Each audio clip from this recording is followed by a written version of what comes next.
everyone, welcome back. It's me, Miss Foster, and today we are traveling to the continent of Asia, and we are going to be looking at, comparing, and contrasting pagodas from different Asian countries. So, for example, I really encourage you to do some research on this before your project. The pagodas in Japan are different from the pagodas in China, or the pagodas in Korea, or the pagodas in Vietnam. And so even though they are all different, there are some key things that most pagodas have in common. So we're going to be talking about those today. But for your pagoda, I encourage you to maybe find a pagoda in a country that interests you, study those details, and add those details into your drawing as well, okay? So there are a few key things that most pagodas have in common, and one of those is always having an odd number of tiers. So in mine, I did 5 tiers. That's an odd number. You might want to do 3 or 7 or 9. Challenge yourself and do a 11-tiered pagoda. There are some other similarities as well. And so having a roof line here, the roof that's a little bit curled at the end, right? It's not straight like maybe we're used to seeing here in the States. So the addition of a curved roof line. And then also you'll find in a lot of Asian countries, red is considered a lucky or prosperous color. And so a lot of times the color red is incorporated into pagodas as well, which you can see I did here in mine as well. So today you are going to be drawing a pagoda. So you're going to need a piece of paper and your crayons today. And then we're going to watercolor on top of that. We actually used a mixed media here. And so we are using crayons, watercolors, and markers in different ways. So make sure that you have those drawing materials. And if you don't, no worries, just grab whatever you have and follow along. So again, you can copy mine exactly, but I really encourage you to look up some of those pagodas from different countries. Use this as a starting point and then maybe add your own details, remix this project in a way that is fun to you. Last but not least, remember, aside from the pagoda, we are also drawing the horizon line and drawing a landscape in the foreground and the background as well. So you have a lot of opportunities here to add your own creativity, mix up this project in a way that makes sense to you. So go ahead and grab your materials and let's get started.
Hey everyone, it's me again, Miss Foster. I'm just here to remind you to hit the subscribe button if you like these videos and you want to see more.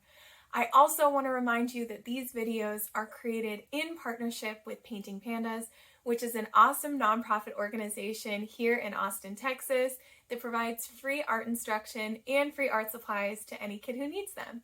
If you would like to learn more, donate, or sign up for a live class with me, go ahead and click the link that's in the description below, www.paintingpandas.org. All right, I'll see you next time.